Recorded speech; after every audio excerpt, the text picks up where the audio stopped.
片黑鸟改编自犯罪回忆录《与魔鬼同在》，主人公吉米由于参与毒品交易，并藏有大量的非法枪支，在自己的家中被联邦调查局逮捕。为了获得假释的机会，他不得不配合警方参与了一起连环杀人案的调查。故事开始于1996年的11月，吉米是一名学校橄榄球队的明星，他多次获得奖学金，并有着光明的前途。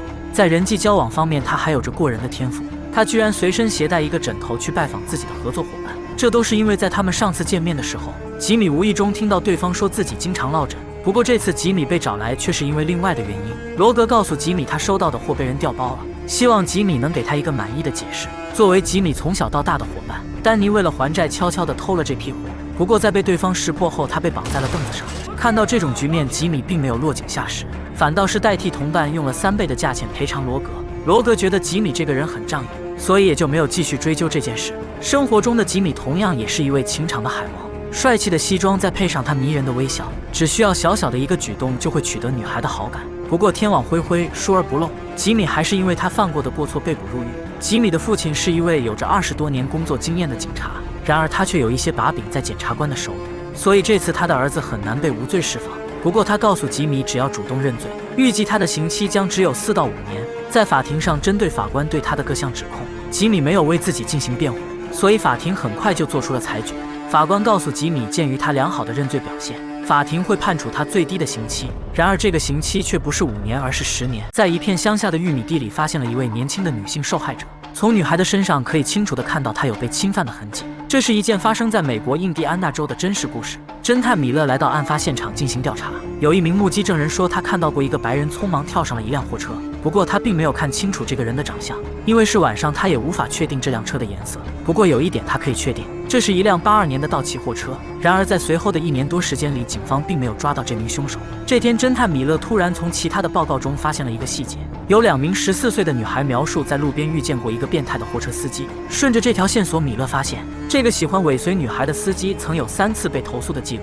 米勒联系到这名司机所在辖区的警员，说明来意。对方告诉米勒，这名司机平时的行为就比较古怪，他经常去参加一些在各地举办的 cosplay 活动。会议室里这个留着奇怪胡子的家伙就是那名货车司机。米勒向他询问在去年夏天是否参加过 cosplay 活动，不过司机只给出来一个模棱两可的回答。随后米勒又拿出来一份地图，继续向他发问。从交谈中，司机承认了他参加过那场活动。在活动结束后，他开着一辆82年的道奇四处闲逛。这些新的线索与米勒之前掌握的信息之间的重合度越来越高。米勒继续问他是否在途中遇见过2个女孩。I asked for directions. They were very rude. How were they rude? 司机说他只是和女孩们开了句玩笑，没想到对方就直接回怼了过来。这时旁边的警员还补充到了一个新的线索，去年在小镇上就有一名喜欢跑步的女性控诉司机跟踪她，但警方却认为这仅仅是一场误会。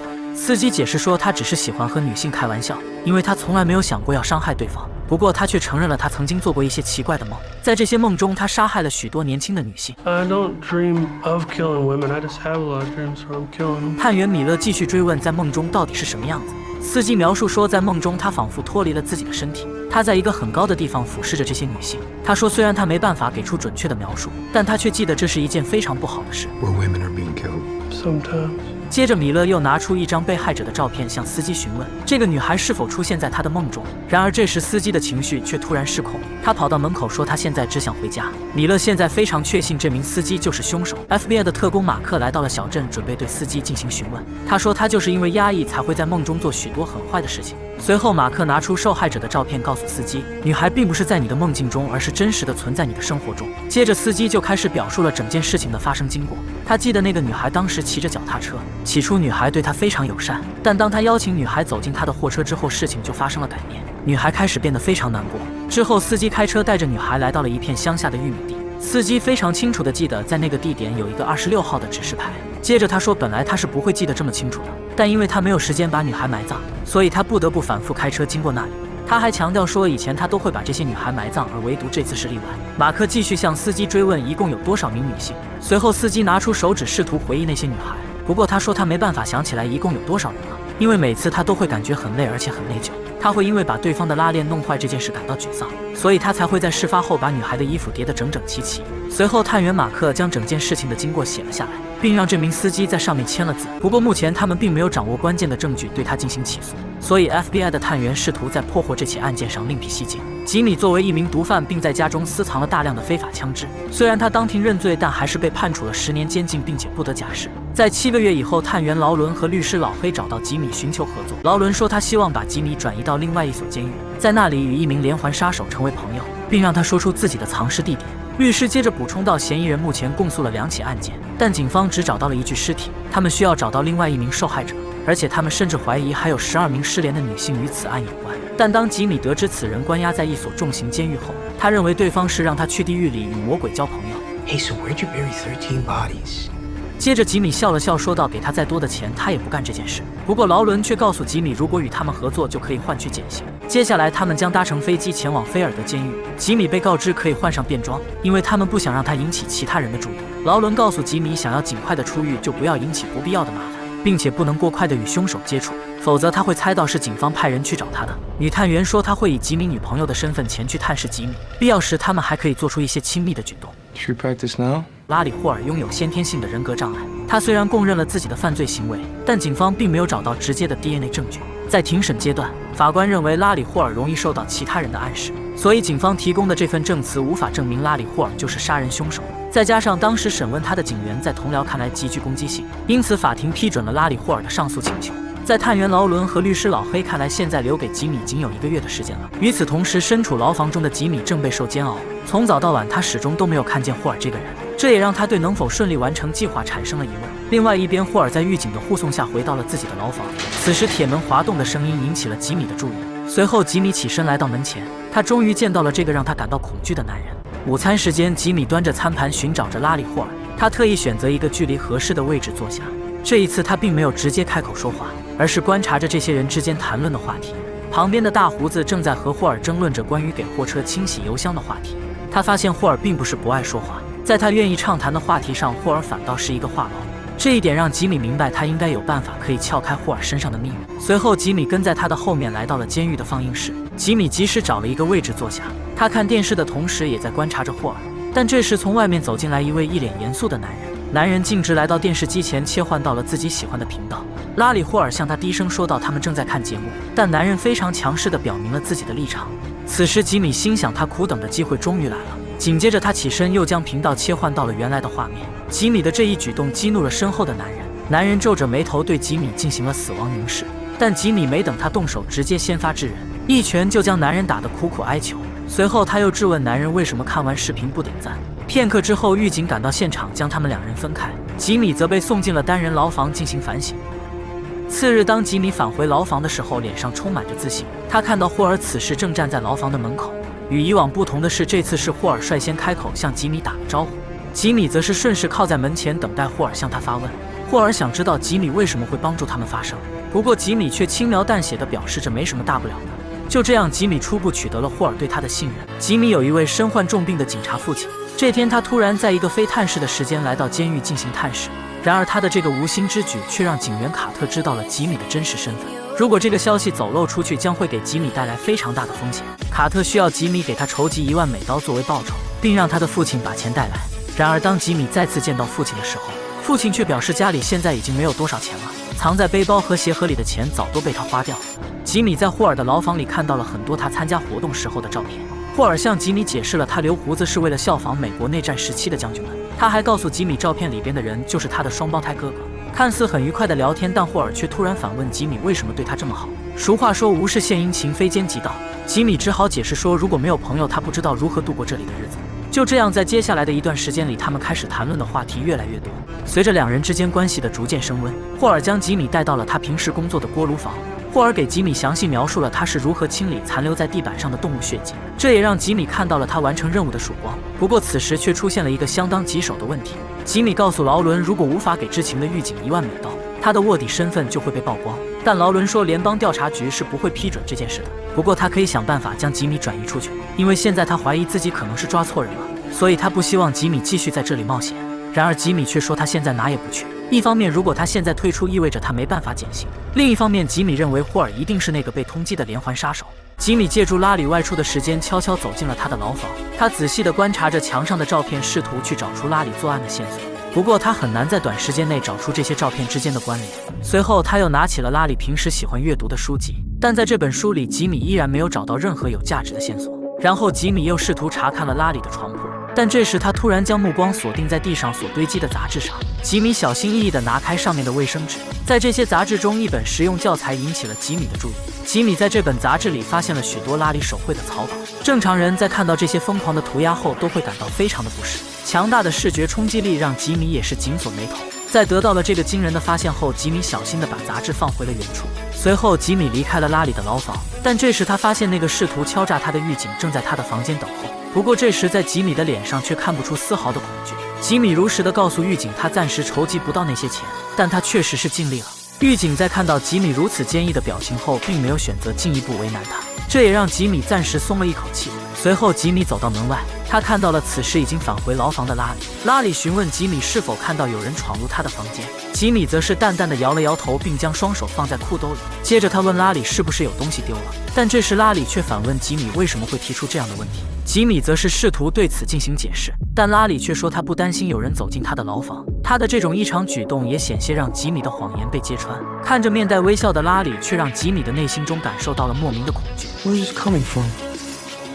That was a question. 这时吉米不得不抽身，提前结束了他们的对话，免得多生事端。随后吉米来到了外面的操场，缓解一下自己紧张的情绪。但这时拉里却不依不饶地从身后追了出来。他告诉吉米，如果你认为自己将会有危险，那么实际上你已经在危险之中了。拉里的直觉告诉他，马上就会发生一件不好的事情。接着他又对吉米表示歉意，因为他总会胡乱猜疑。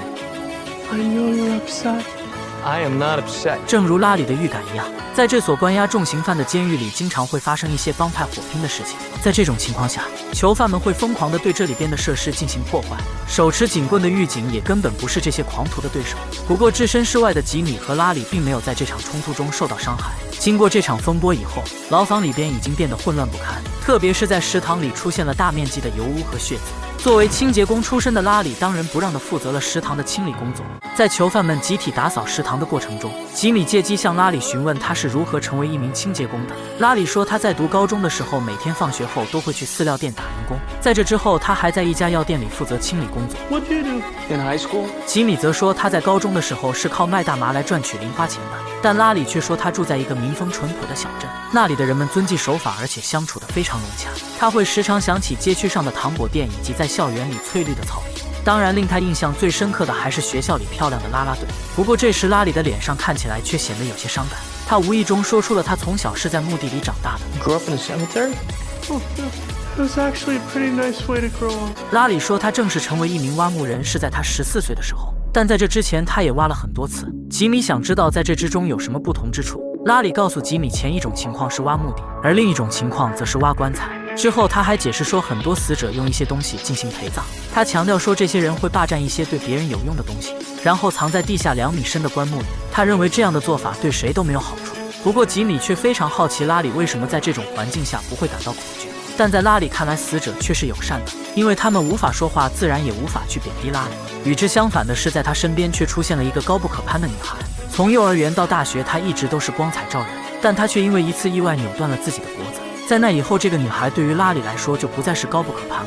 之后，拉里又向吉米询问了他家里的情况。吉米说，他的父亲是一名消防员，母亲则是在一家酒吧上班，他每天都是凌晨2、3点才会回家，所以吉米对他的妈妈有种说不出的感觉。在吉米津津有味讲故事的时候，拉里却突然问了一个严肃的问题。 Tell me something true, Jim. I'm telling you the truth all day. Have you? 看到这种情况，吉米不得不再说出一个更加劲爆的故事用来解围。他告诉拉里，在他很小的时候，他的父母就分手了，随后家里就有另外一个男人搬了进来。吉米为了帮妈妈跟这个比他高大的男人进行反抗，但吉米却被这个男人狠狠地揍了一顿，并且事后他的妈妈也没有选择站在吉米的一边。拉里接着问吉米有没有想过要伤害他，吉米说他有时候恨不得会有这种想法。 Think about it, huh? Jerk her down the stairs. 接着拉里追问吉米会不会真的下手，吉米则说他有点不明白拉里的意思。拉里说他平时会把一块抹布放在货车里，如果把抹布放到一个人的脸上，随后那个人就会昏迷过去。他说只需要几秒钟就可以解决问题。拉里认为这样要比从楼梯上把人推下去容易多了。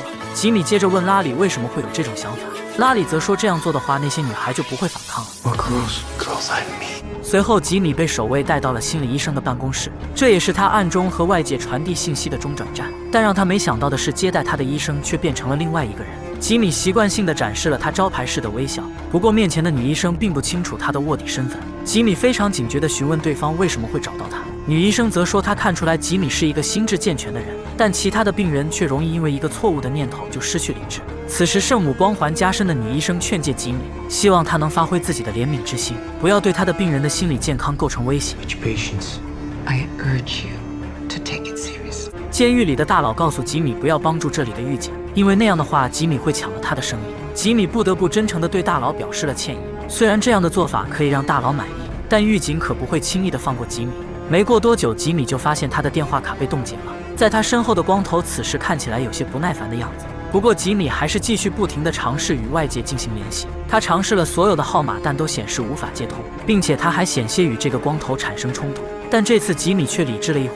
随后吉米独自一人坐在外面的长椅上，但这时他看到远处的狱警正在和其他的囚犯进行交谈，从他的口型中吉米看到了高密者的字样。紧接着狱警又将这件事告诉了那个对吉米信赖有加的大佬，这也让吉米突然意识到自己的处境变得非常危险，所以他不得不暂时地离开了众人的视线。2名探员试图梳理这些案发地点，找到之间的关联。随后2人驾车来到这个乡间小路，之后他们2人沿着这条小路找到了这家店铺。正在做针线活的店主看起来非常友善，但当米勒拿出照片让他查看的时候，男人却脸上一沉，直接说出了拉里的名字。 Oh, it's Larry. So you know him well? No.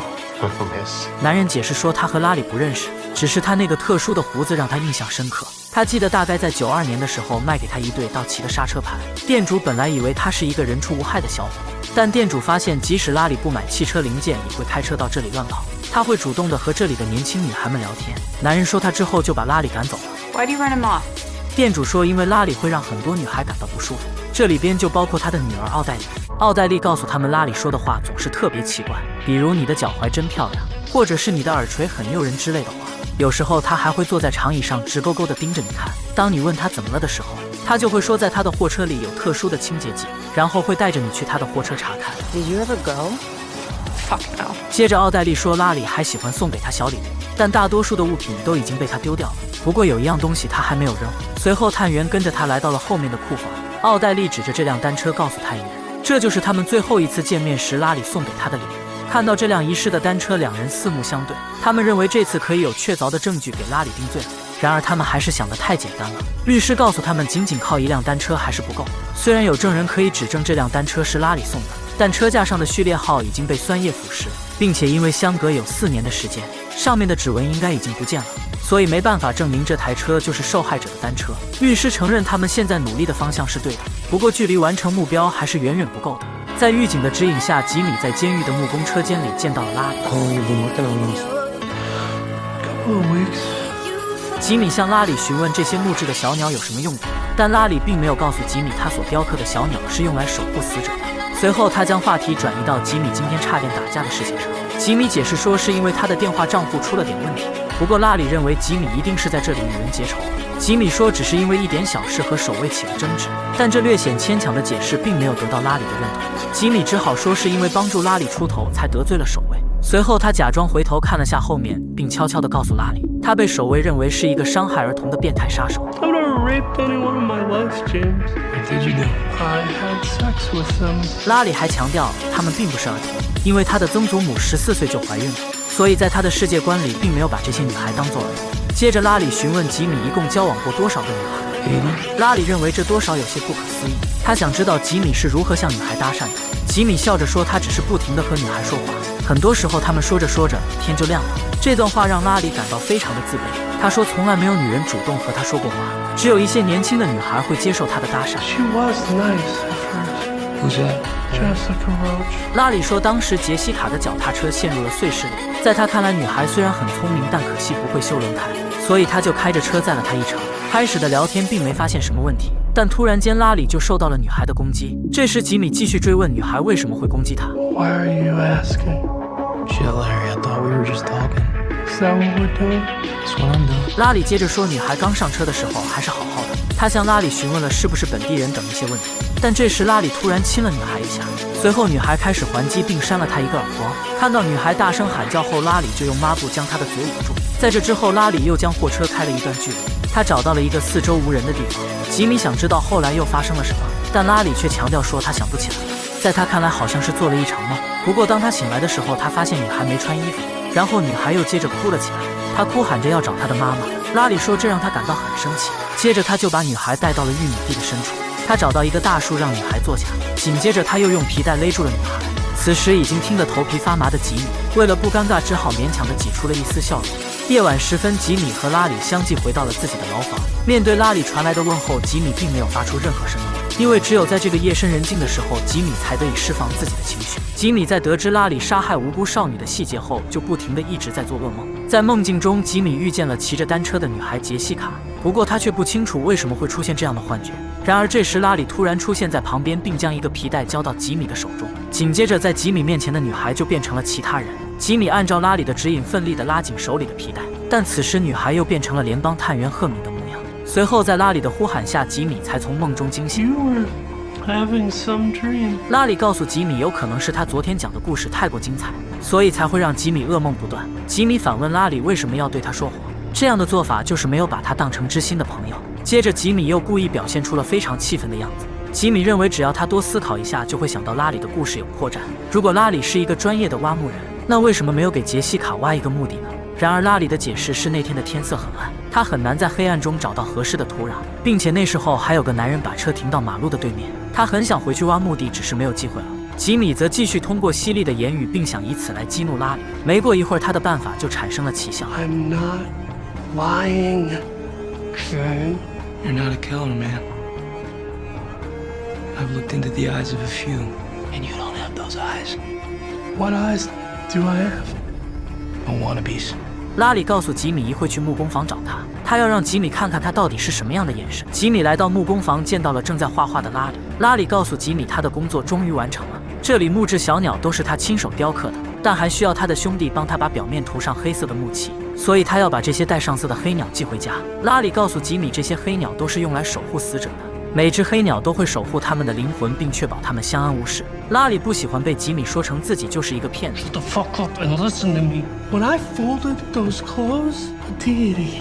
Who's close? 此时拉里又说出了另外一个失联女学生的名字，所有人都不知道她现在被埋在哪里。拉里说这个女孩非常难搞，她的力气就像男人一样大。原本拉里不想伤害她，但女孩却一直不停地挣脱。 She just kept on trying to hurt me. I had to choke her. 之后拉里告诉吉米，这一次他确实为女孩挖了个墓地，并且拉里还强调他从小到大挖过的墓地要比吉米交往过的女孩还要多得多。他说他这并不是在吹牛，他所说的话都是认真的。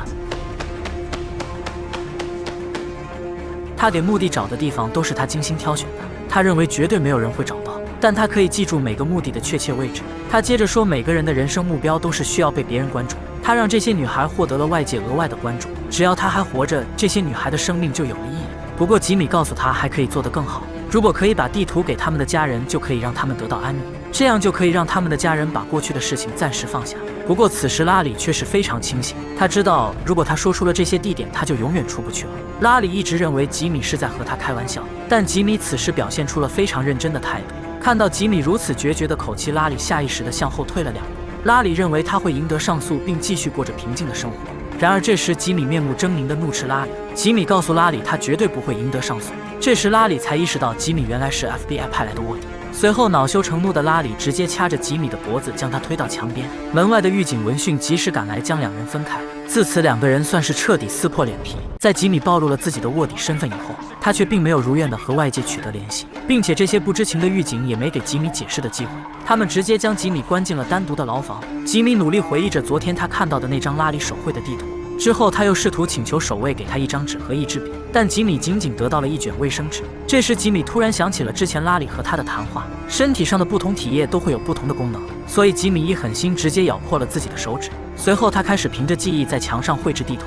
与此同时，拉里并没有因此受到什么影响，他在木工房里把地图和黑鸟装进了快递包裹，而关在牢房里的吉米则正在看着自己画好的地图。此时他心里也不清楚能不能成功的把这个消息传递出去。联邦探员米勒和赫敏来到拉里的家中，他们见到了拉里的双胞胎兄弟。家里始终强调他的兄弟不会是杀人凶手，他虽然提供了口供，但法庭已经确定他当时是被迫签字的。随后家里拿出了他们小时候的合影，他认为拉里并不是他们嘴中所说的猛兽，不过他说拉里也曾经做过一些可怕的事情，但又有谁没犯过错呢？看到这种情况，探员追问他们具体做了什么。家里说他们有一次遇见一个搭车的女孩，当时他们都有点喝醉了，在女孩失去知觉后，他们兄弟俩先后侵犯了那个女孩。他突然发现自己的兄弟就像饿狼一样，看起来他好像随时都会咬断女孩的喉咙。他会朝着女孩吐口水，而且还不停地辱骂她。What were you doing during all this?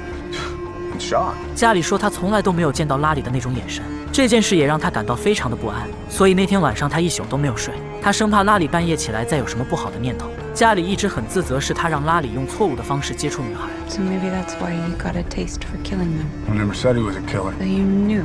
I don't. You've always known. 探员接着对家里说：“如果拉里这次获释，他又会回到原来的样子，你能一辈子都不睡觉吗？你能确保拉里永远不离开你的视线吗？”面对探员的一席话，家里觉得无言以对。另外一边，吉米一直被关押在单独的牢房里。